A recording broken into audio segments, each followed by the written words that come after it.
भानु प्रताप जी और जितने भी यहाँ पर मेरे मित्र, हमारे छोटे भाई हरिवर्धन जी, शैली जी, अभिषेक जुमाल जी, पप्पू जुमाल जी, जितने भी यहाँ मेरे साथ मंच में स्पेशल गेस्ट आए हुए हैं, साहिल जी, और काफ़ी अच्छा लग रहा है। मुझे याद है कि आज से 20 साल पहले या 25 साल पहले जब ये गेम्स हमारे शहरों में आई थी, जम्मू शहर के अंदर की अगर मैं बात करूँ, चाहे कराटे था, उसके बाद वशु आई और अलग अलग गेम्स आई। मुझे याद है कि जब बच्चे खेलते थे मिट्टी में खेलते थे, फर्श में खेलते थे, कोई मैट नहीं होता था इस शहर के अंदर। आज पहली बार जब मैट लिए थे तो हम लोगों ने कलेक्शन करके मैट लिए थे। वहाँ कराटे का यूनिवर्सल क्लब था एक महाजन सभा के अंदर या गांधी भवन के अंदर, जगह मैनेज करके हम लोगों ने दी थी और मैट परचेज करके दिए थे।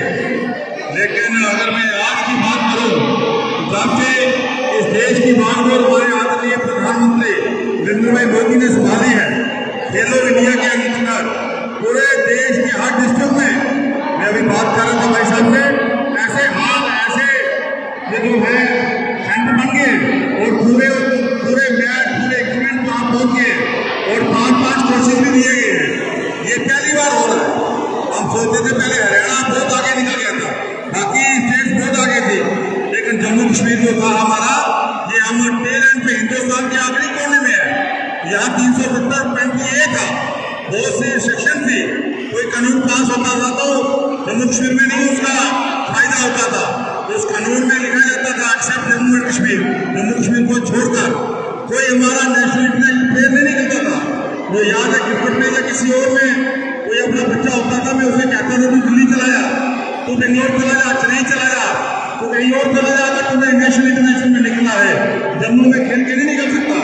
लेकिन आज इस 8 साल के अंतराल के अंदर जब से आदरणीय प्रधानमंत्री ने खेलो इंडिया को बढ़ावा दिया है, हर किसी की सुनता नहीं है।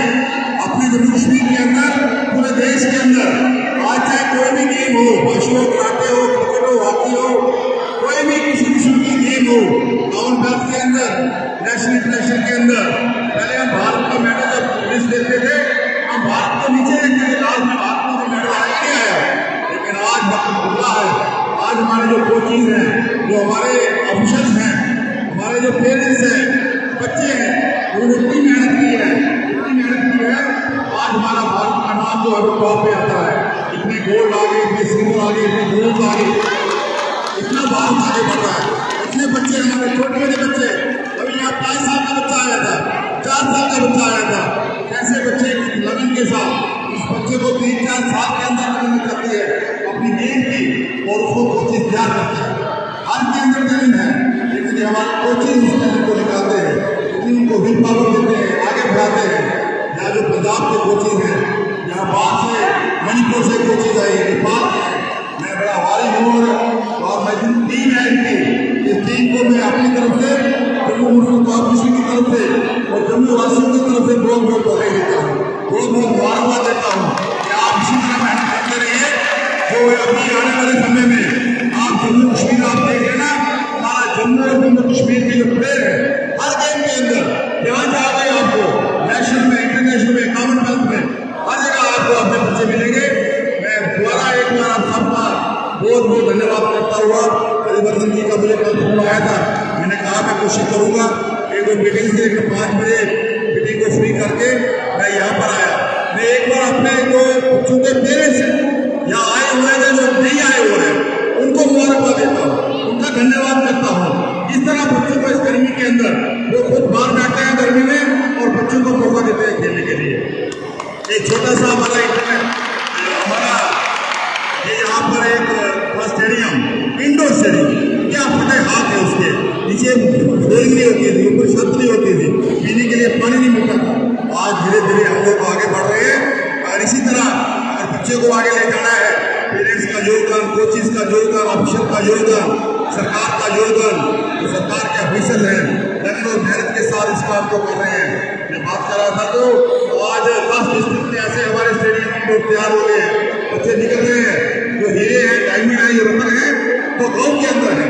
आज नूर का बच्चा जहाँ आगे प्रैक्टिस कर रहा है, कैसे वो बच्चा आता होगा, किस तरह उसको पेरेंट्स अलाउ करते होंगे, कितना सहयोग करते होंगे, इसी तरह मैं सबसे कहूँगा, बच्चों से यही अपील करूँगा, आप मेहनत और लगन के साथ आगे बढ़े। वो दिन दूर नहीं जब आप नेशनल इंटरनेशनल कॉन्फ्रेंस में मेडल लेके आएंगे और जम्मू का नाम, अपने शहर का नाम, पेरेंट्स का नाम, कोचिंग का नाम, अपने जो हमारे गवर्नमेंट के ऑफिशियल हैं, स्पोर्ट्स काउंसिल का नाम, सबका नाम आगे बढ़ाएंगे। जम्मू कश्मीर का पूरे देश के अंदर ही नहीं, पूरे विश्व के अंदर आने वाले समय में आज जम्मू कश्मीर का नाम है, इसको हम और आगे ले जाएंगे। अगर ले जा सकते हैं, इन बच्चों के साथ ले जा सकते हैं। बहुत बहुत धन्यवाद। शुभम सर, आप क्या बोलेंगे? आपको यहाँ पे एज अ स्पेशल गेस्ट आज बुलाया गया, क्या कहेंगे इस बारे में? देखिए, मैं वुशु, आप देख सकते हैं मेरे पीछे, और अब आप देख सकते हैं भानु जो है वो बहुत बड़ा स्टार है वुशु का। अगर मैं बात करूँ भानु की, तो भानु की जो मेहनत थी वो कहीं ना कहीं आज मैं कहता हूँ रंग लाई है। बच्चों को पता है, अभी जैसे भानु के साथ फोटो खिंचा रहे हैं हम, स्पेशल गेस्ट इसलिए है क्योंकि हमने सिर्फ प्रमोट किया हुआ है, लेकिन ही इज़ द वन जो इस गेम को अलाइव रखता है ग्राउंड में। तो मैं इससे पूछना चाहता हूँ, भानु तुम्हारी प्रैक्टिस में और आज की प्रैक्टिस में क्या फ़र्क दिखता है? भैया, जो हमारी प्रैक्टिस थी तब हम थोड़ा सा स्मार्ट वर्क नहीं करते थे। अब हम एशियन गेम्स के लिए तैयार हो रहे हैं। वर्ल्ड चैम्पियनशिप है हमारी, अभी नेक्स्ट इवेंट है मेरा एशियन गेम्स। जैसे कि बोलते हैं कि हमारे जम्मू कश्मीर से प्लेयर नहीं जाते, हम प्रूव किया क्योंकि हम एशियन गेम्स मेडलिस्ट हैं। वर्ल्ड कप में मेडल है, वर्ल्ड चैम्पियनशिप में मेडल है, साउथ एशियन गेम्स में मेडल है, जूनियर वर्ल्ड चैम्पियनशिप में मेडल है, 7 बार नेशनल गोल्ड मेडलिस्ट हूँ, नेशनल गेम्स गोल्ड मेडलिस्ट हूँ। तो ये कोई बड़ी बात नहीं है कि हमारे जम्मू कश्मीर में प्लेयर अच्छे नहीं होते। भानु, एक मैं चीज़ जानता हूँ कि जब भी मैं कोशिश करता हूँ, बड़ी बार बोलते हैं कि एग्रेसिव हो जाता है भानु। ये स्पोर्ट्स एग्रेशन का ही है। वुशु की बात करूँ, ये डिफेंसिव है ही नहीं। तो इनको ये चीज़ वो समझ नहीं आती कि ये एग्रेसिव गेम है, कहीं ना कहीं थोड़ा सा नेचर भी वैसा हो जाता है। अगर एक्चुअली एग्रेसिव नहीं होंगे, हाँ बाहर मैं काम डाउन हूँ, रिंग में मैं एग्रेसिव हूँ। क्योंकि आप एग्रेसिव नहीं खेलोगे, आपने एक गेम देखी हुई है इतनी, वो ऐसी नहीं है कि आप एग्रेशन नहीं दिखाओगे तो अच्छा नहीं दिखेगा। तो आपके अंदर एग्रेशन होगा तो आप कहीं ना कहीं देखो, अब मैं भी आता रहता हूँ एज ए मेंटर, बड़ी बार आया हूँ स्पोर्ट्स में, हमेशा एज ए गेस्ट जाता हूँ। लेकिन मैंने देखा कि पहले तुम्हारे टाइम पे मैं तुम्हें प्रैक्टिस करते हुए देखता था, इस तरह के हॉल्स नहीं होते थे, इस तरह की फैसिलिटीज़ नहीं होती थी। तुम्हें लगता है कि कहीं ना कहीं बच्चों के पास एक अपर हैंड है? अपर से ज़्यादा है, क्योंकि एक टाइम था जब हम मिट्टी में प्रैक्टिस करते थे। हम 2012 में से लेके 2018 तक हमने ग्राउंड में ट्रेनिंग करी है। परेड में करी है, MS स्टेडियम में करी है, ग्राउंड्स में। अब 2018 के बाद ऐसी सिचुएशन आई है, जब से प्राइम मिनिस्टर आए हैं, हमारे खेलो इंडिया सेंटर्स आए हैं, हमें काफ़ी बेनिफिट मिल रहा है। तो उस कारण अब हमारा लेवल भी अप हो गया है। और कोई पता नहीं, इन होप अगर हम अच्छा करते रहे एशियन गेम्स में हमारा गोल्ड आ जाएगा। लाइक मैं नहीं लाऊं, कोई और लाए पर नहीं भानु, मैं तो विश करूंगा तुम लाओ, क्योंकि मैं अभी भी कह रहा हूँ, मैं जितनी बार आया हूँ, मैं 4 इवेंट से 5 इवेंट कवर कर चुका हूँ। भानु का स्किप होता है ड्यू टू प्रैक्टिस। ये नहीं कि ये कहीं आप बोल रहे हो कि लटर मस्ती कर रहा है। मैं हमेशा जब भी जानता हूँ भानु कहाँ पे, भानु प्रैक्टिस पे जा रहा है, भानु प्रैक्टिस है। जो इंसान प्रैक्टिस की वजह से कहीं नहीं जा पा रहा, तो कहीं ना कहीं तुम्हारा हार्ड वर्क है। तो अगर यूथ को कोई मैसेज देना चाहो, क्या दोगे? भाई मैं एक ही चीज़ बोलूँगा, अपने पेरेंट्स की रिस्पेक्ट करो। आपके साथ जो चल रहे हैं उनके साथ ईमानदार हो हमेशा। जो अपना पेरेंट्स की बंदा रिस्पेक्ट करता है वो उसी दिन वर्ल्ड चैम्पियन होता है। और थोड़ा हमेशा एक चीज़ याद रखने की, जो अपने पेरेंट्स की रिस्पेक्ट करेगा ना बच्चा, वो वर्ल्ड चैम्पियन भी बनेगा, एशियन गेम्स में मेडल मारेगा, और आगे आप समझ सकते हो भैया। थैंक यू भैया। शुभम जी, एक चीज़ और देखी जाती है कि और भी कई सारे ऐसे इवेंट्स होते हैं, स्पोर्ट्स इवेंट्स होते हैं, जहाँ पे आपको एज अ चीफ गेस्ट बुलाया जाता है। आपको क्या लगता है कि उनमें और इनमें ऐसा क्या डिफरेंस है कि ये इस वाले इवेंट को ज़्यादा स्पेशल बनाता है? देखिए, मैं सबसे पहली बात आपको ये बात बताता हूँ, कल जब इसकी ओपनिंग हुई थी ना, यहाँ पे वो सोर्सेज नहीं थे, ना लाइट ऑन थी, ना पंखे चल रहे थे, फिर भी ये बच्चे यहाँ पे डटे रहे। ये इनका हार्डवर्क दिखाता है, ये कितना यहाँ पे हार्डली काम करते हैं।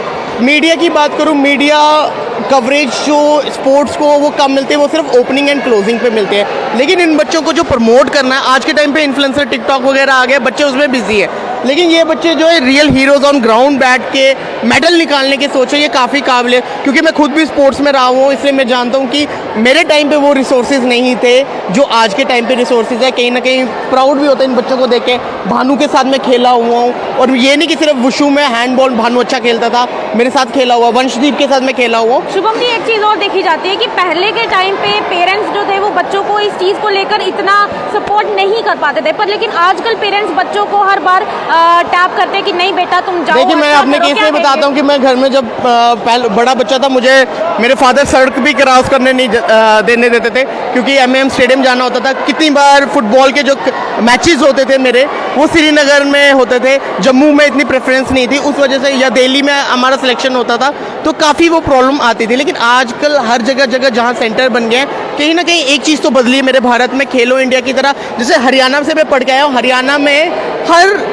आप बोल सकते हैं, बड़े ज़िले में एक इस तरह का सेंटर है, तो कहीं ना कहीं जम्मू भी इसी तर्ज पे खुल रहा है। और मैं बात करूं तो आप देख सकते हैं कि मेरे साथ ये जैसे वंश है, जूनियर था, और मेरे को बहुत प्राउड होता है जब मैं इसको इस तरह से देखता हूँ। जहां आज का टाइम में बोलूँ, वंश जब हम सीनियर भी थे और तुम जूनियर थे, तब भी स्पोर्ट्स में हमारे स्कूल में कल्चर था एज कम्पेयर टू बाकियों में, तो काफ़ी फ़र्क तो वहाँ से आया होगा स्पोर्ट्स। सर बहुत फ़र्क आया, वहीं से हम स्कूल में हम बच्चों को देखते, अपने सीनियर्स को देखते थे बॉक्सिंग करते हुए, कोई एथलीट में होता, कोई रेसिंग करता था, कोई वॉलीबॉल खेलता था। हमें सर वहीं से इंटरेस्ट बनता था कि हम भी कल अपने इंडिया का नाम रोशन करें। हमारा जो यूथ है हम उनको मोटिवेट करेगी। अगर आप अपने मतलब कि अगर कोई भी फील्ड में जाते हो, कुछ यूथ होता है कुछ गलत लाइन में पड़ जाता है, कोई सही लाइन में पड़ता है, हम यही चाहते हैं कि यूथ जो है सही लाइन में जाए। सर जैसे कि हम आज हम वुशु के हम बने हुए हैं, जो भी है सर, जो भी हमारे कोचेज़ है, जजेस है, जो जिसने भी हमें आज जो बनाया उनकी वजह से ही है। तो सर हमें देख के आज 10 बच्चे मोटिवेट होते हैं, उनको देख के 10 बच्चे और होते हैं, उनको देख के सर आज यहाँ पे जो है आपके सामने ही है। तो सर ये सब कुछ थैंक यू वंश। Thank you, ये sir. तो बहुत वंश जी, इस वक्त जो भी वंश जी और शुभम जी, इस वक्त जो भी यूथ आपको देख रहा है, आप उनसे क्या कहना चाहेंगे? आप दोनों क्या कहना चाहेंगे उनसे? नशा छोड़ो, सबसे पहले नशे की तरफ मत जाओ। और बाकी मैं कहता हूँ वंश को आप देख सकते हो, रिस्ट पुष्ट है। फिटनेस में मैं थोड़ा वीक हूँ, लेकिन ये काफ़ी फिट है। रेगुलर प्रैक्टिस करोगे तो इस जैसे ही बॉडी पाओगे, इरेगुलर रहोगे तो मेरे जैसे हो जाओगे। कहीं ना कहीं रेगुलर प्रैक्टिस करूँ। और क्या बोलना चाहोगे? सर देखो, आज के यूथ को मैं यही बोलना चाहूँ सर, चाहे लड़का हो चाहे लड़की हो, उन दोनों को स्पोर्ट्स में आना चाहिए। जो स्पोर्ट्स में सेल्फ डिफेंस बहुत ज़रूरी है। भगवान न करे कल को आपको सेल्फ डिफेंस के लिए ज़रूरत पड़ती है, लड़का हो या लड़की, तो सर वो अपने सेल्फ डिफेंस के लिए खुद का डिफेंस कर सकता है। मतलब और कि आज वाले एक मैच में ये भी देखा गया कि एक तरफ लड़का था, दूसरी तरफ लड़की थी, जो एक बहुत ही बेहतरीन मैच रहा है। सर आज के टाइम में लड़कियां किसी से कम नहीं है, लड़कियां लड़कों को टक्कर देके आगे निकल रही हैं। सर आज के टाइम में देखिए, जो लड़कियां हैं वो हमसे ऊपर जा रही हैं। तो सर ये तो यूथ के लिए बहुत अच्छा मैसेज है। जो लड़कियां घर पे बैठी हुई हैं उनको ये मैसेज दिया जाता है कि आगे बढ़ो। हमारी यूथ में यही बोलना चाहूँगा सर यूथ को।